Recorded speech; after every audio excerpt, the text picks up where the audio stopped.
California primaries are approaching and emotions are running high. There are Trump lovers and there are Trump haters. We look at what makes them tick next on Inside OC. Inside OC is brought to you by 5 Point. 5 Point is an independent real estate development company with assets under management across California. 5 Point is a proud sponsor of public television and community programming.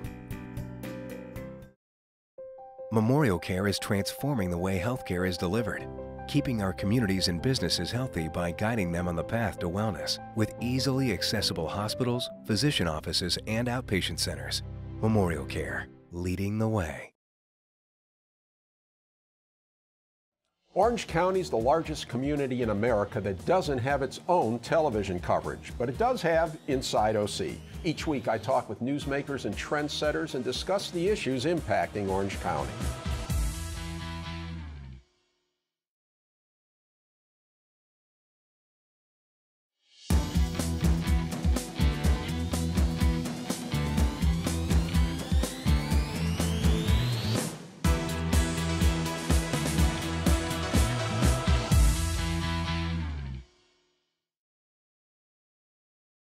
In our recent show on the California primaries, we took a look at the presidential and Senate races.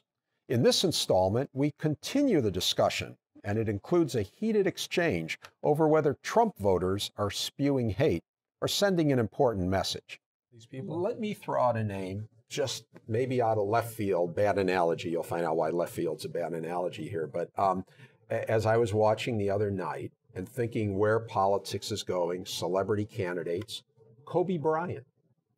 What if Kobe Bryant decides he wants to run for I don't something? think he'd be a Democratic Ted Cruz. Nobody likes Kobe Bryant.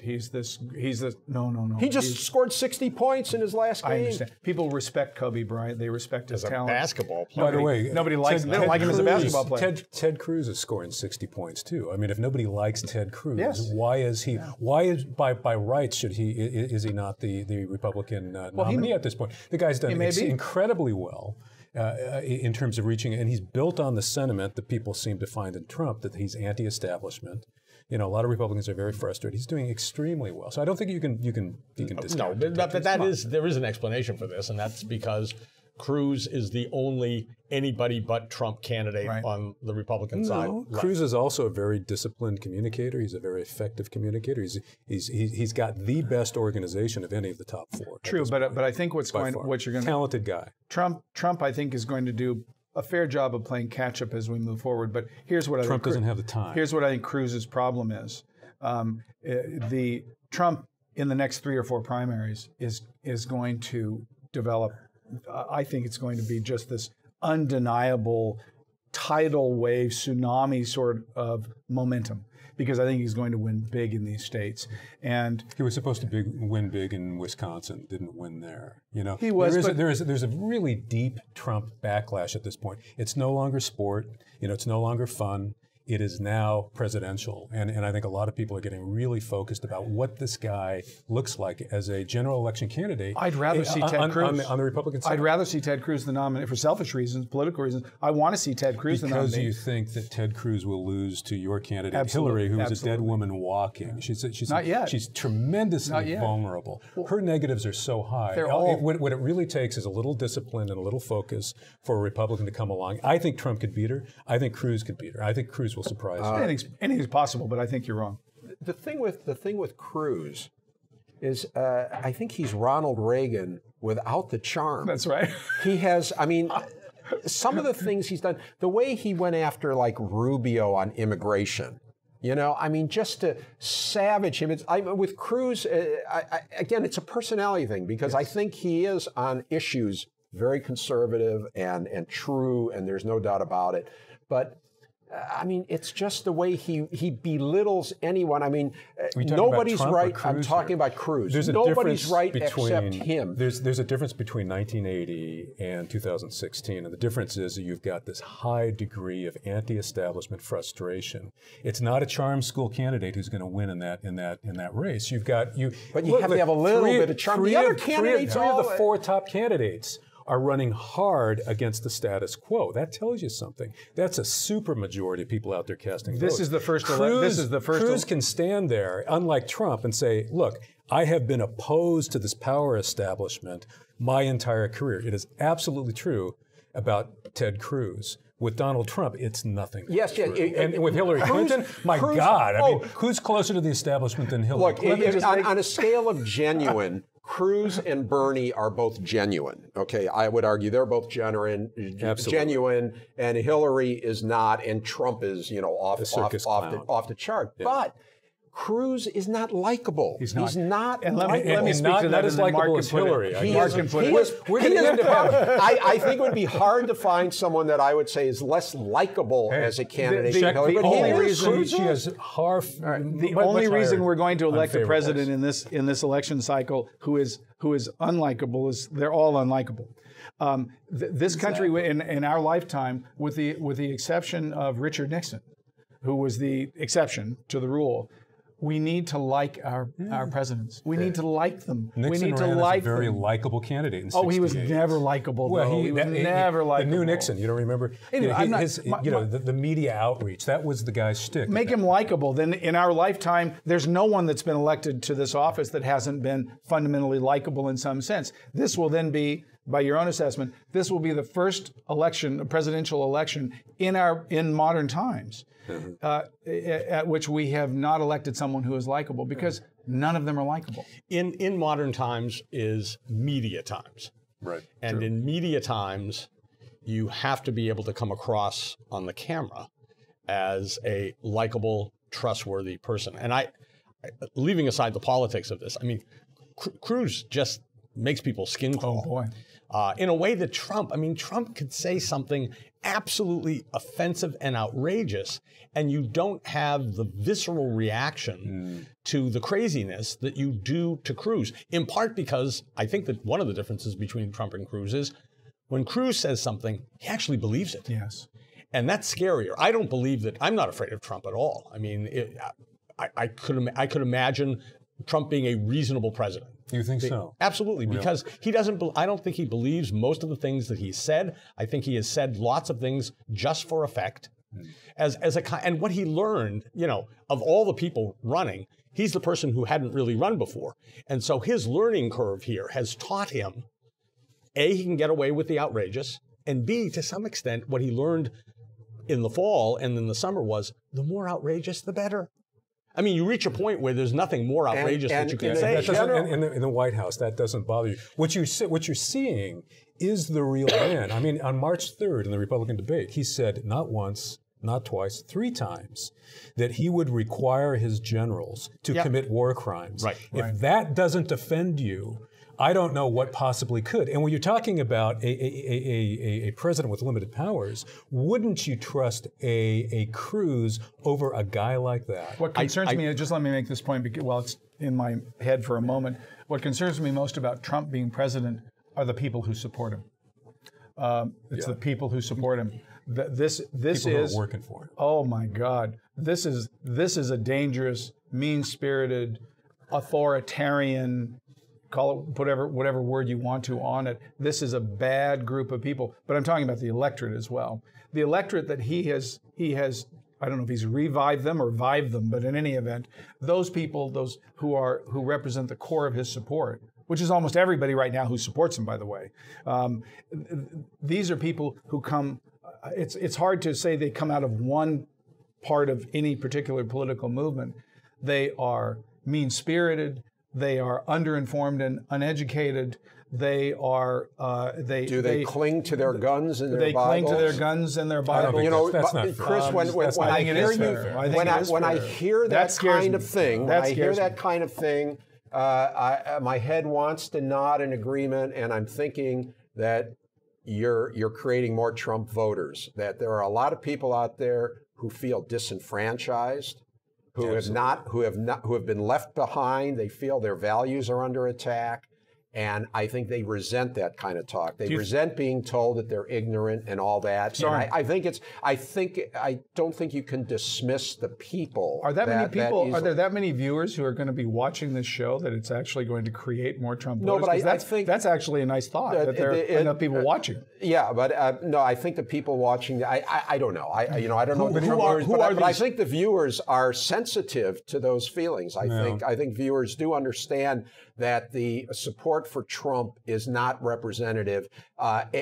Certainly there's that strain that you describe, but I think it's a lot of people who really are voting for him, not out of hate, but out of disappointment and out of anger, but not out of hate. These Trump voters are our fellow citizens too. Absolutely. And they have been around for a long time.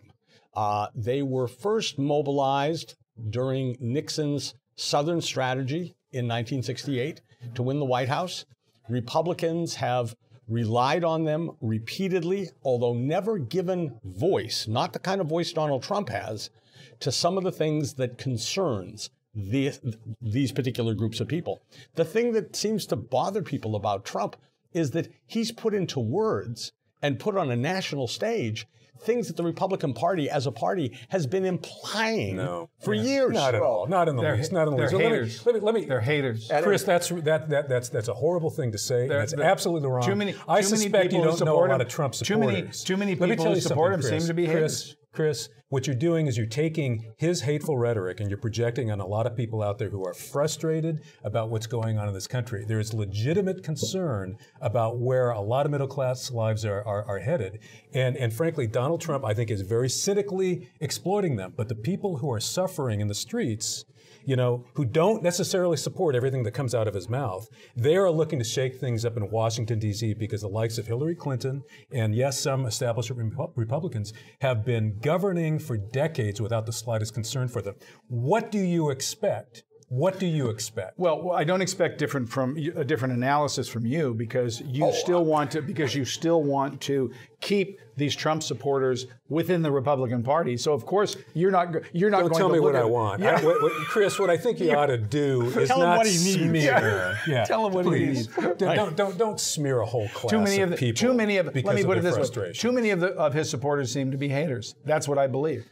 Well, a lot of people will end up voting for Trump. I actually think a lot of business people will end up voting for Trump on the theory that government can and should be run like a business. You have at least by all accounts, a reasonably successful business person running for president, the only person running for president who's a reasonably successful business person. How many business owners do you know who feel that way? Because I don't know. I know a lot of them in Orange County. I don't know any of them who take that point. Actually, in fact, they look at him as a guy who is a huckster and not a true businessman. I'm waiting to meet a whole bunch of Trump supporters. I haven't met many, but on the basis of Facebook feed. Neither has Chris. On the basis of my Facebook feed, the only people that I see supporting Trump are people who I know, who I happen to be Facebook friends with, who are from New York and are in the private sector. As businessmen. I want to meet them, but they hate me. They're probably not public employee union members. They're probably not in academia. They're probably not writing editorials for the New York Times. They're small business people. They're small business people. But that's I have a limited circle of friends. Yeah. Maybe it's an who East are the Coast people thing, who are the people who've been voting for Trump then? East Coast thing. These are people who've been waiting for the Republican Party to put into action things that Republicans have said that they would do if they were put into power. Yeah. And what you have here... But why would you believe a storyteller, I don't want to call him a liar, but a storyteller like Donald Trump over a guy who obviously believes in what he says, like Ted Cruz, right? Not you. I'm talking about the people that you're describing here. For the same, because people like Cruz have come before this same electorate before and made the same kind of promises. If you elect us, if you give us a majority in the Senate, if you give us a majority in the House, we will do X, Y, and Z. And then people have waited and watched and waited. I think that's true. And they're tired of waiting. I think that's true. But those people have not met the likes of Ted Cruz. He means this stuff. Ted Cruz is more of a thinking thinking man's. Well, you know, I thought that Trump has done something very clever. He did it in the. You're what's that about? Like 5, 7? Don't worry. Count. He's getting ready to pivot. I lost count. Pivot. He's going to double down. No, actually, just to underscore what Mark was saying, I think one of the things that Trump does is it's competence. I can get it done. And what he's turned on Cruz is that when Cruz made his principled stand and he read, you know, he's reading the children's books and stuff. That was on Obamacare, right? On the Affordable Care Act. He's doing his filibustering. Right. Trump says, oh, great, nobody, you know, it didn't work. It wasn't effective. And, you know, and that's, I think that resonates with some people, that makes Cruz, for all of his principle, just another politician who can't get anything done. I think it's totally unfair. Yeah. I think the shots that he took at Scott Walker in Wisconsin, I mean, whether you agree or disagree with Scott Walker, this is a guy who stood up to every, you know, public employee union, every interest got recalled or was held to didn't get recalled, but had to go face 1 or 2 recall votes. And he fought the fight, and Trump dismisses him because he's unpopular in Wisconsin. But I think with voters, what he's sending to them is, these guys can't get anything done. Sure. I can get some. Now, Mark, just to take all the air out of this great conversation, something I did want to run by all you guys, it's some of the things that are going on in this election cycle really disturb me on how things have changed. And one of the things I'm concerned about as a pro-growth, free trade type of guy is I'm not hearing from any of the candidates any support for free trade. Okay, Hillary has just abandoned everything Bill Clinton did. Donald Trump is going to become a bigger protectionist than the Democrats. You know, is like the idea of free trade. Is that just, nobody cares. It's too intellectual. It's just nobody the cares. economy. No. Who cares? Mark, I mean, isn't that incredible? It is incredible, but it's part of an inevitable cycle. You can go back to the 19th century and see the debates. So Smoot-Hawley, we're going to be back to protectionism. Right. Do you agree, Michael? We're in a world by the way, where... part of that is because we're in a country which makes very little anymore. We provide services, there's lots of white-collar work, but we're not a manufacturing giant anymore. And our goods are being manufactured abroad in the main, and people have not only lost jobs, but employment possibilities have disappeared as a result of that. I think there's a lot of high-tech companies, there's a lot of medical device makers, and even manufacturers like Caterpillar that would disagree with you on that. I think we do make a lot. And remember, it's a global economy, so maybe our share of the total market inevitably goes down in a global economy. But I think we're huge beneficiaries. I agree, though. That's not the perception anymore, and that's what concerns me. There's a mismatch between our ability to educate people who can compete overseas and the products that we are able to sell overseas. You know, when you're talking about manufacturing, ordinarily, you're talking about giving the advantage to people who don't charge very much for their labor. In Mexico, you know, although wages in Mexico are rising, but in places like China and far-flung parts of the world where it's easier and quicker and cheaper to assemble that kind of workforce. Now here, the problem is not so much that America's trading, because where we do trade, as you point out, we're hugely successful, and we sell some of the most sophisticated, software and manufactured goods as anybody in the world does. The problem is that a lot of people that Chris disdains are not able to participate in that creation of wealth because we are not giving them the opportunity to be properly educated. I'll tell you where a piece of my disdainment, if there is such a word, is on an issue like trade. To understand the nuance of trade issues, you actually have to read. You have to read, you have to inform yourself. You actually have to be part of, and so, I don't even like using Jefferson's name anymore, by the way, after reading his biography. But in any event, democracy requires an informed electorate. It requires an informed electorate. To understand important issues like trade, it requires an informed electorate. My grandfather did not understand the nuances of free trade, okay? But he was given an opportunity in this country because the country was set up to advance people who were low skilled. You know, that is what, you know, my grandfather and his sons were all involved in the construction industry, you know, for generations, years and years and years in Southern California. They had no clue about the advantages or disadvantages of open markets with China. The reality is that the power elite in this country, and I have to say, beginning with public employee unions who have public schools in a stranglehold, beginning with those folks, are refusing to incorporate the kinds of reforms you need to in order to give the average person who doesn't want to be political, who just wants to make a good life for his family, an opportunity. Chris, you know that's happening. The average person, that's happening. The average person. And this is why there's not much difference between Loretta Sanchez and Kamala Harris. The average person. In the end, they're both controlled by the same purse strings. The average person just wants to feel something. And the average person makes their decisions, important decisions, such as who to vote for, based on emotion. They don't make it on the basis view. They don't make it on the basis. That may well be time, Chris. It's true. That may well be true, but when Bill Clinton... You can judge it any way you want, but I think that's the reality. People, and it explains Donald Trump's... Yeah. It explains Donald Trump's popularity because people are angry. Yes. People are frustrated. People are undernourished economically and otherwise. People feel bad. Donald Trump, with all of his ridiculous rhetoric, makes people feel better. Makes people feel better for a moment in time, and he makes them feel as if there's actually a better way. That if only we elect Donald Trump, he is going to make their situation better beyond all reason. And there's no reason and when to when a Hillary Clinton or a Bernie Sanders says that everything's going to be free, we're going to have free tuition, we're going to have all this, that isn't appealing Yes, she does. She's moving more in that direction. Well, I would concede that of course emotion is important and feelings are important for everyone because everyone has feelings. But everybody can understand their feelings. So it's not just Republicans who have feelings; it's Democrats too. That's a step in the right direction, Chris. I think that's. I would have to say that. I'm ready to find my safe space. Yes.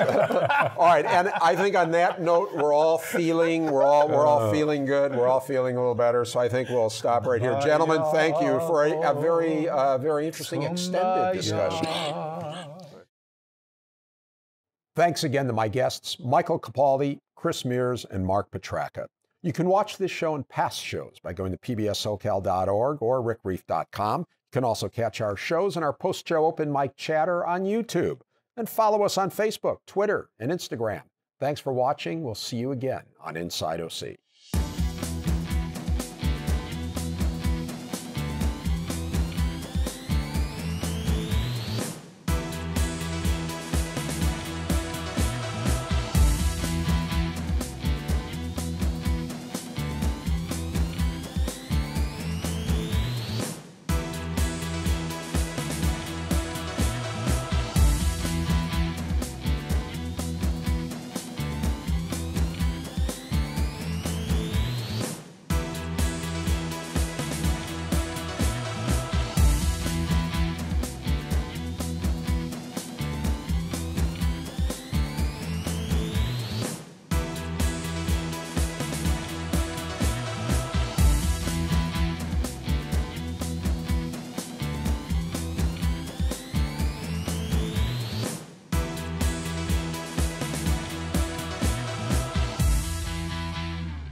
Inside OC is brought to you by 5 Point.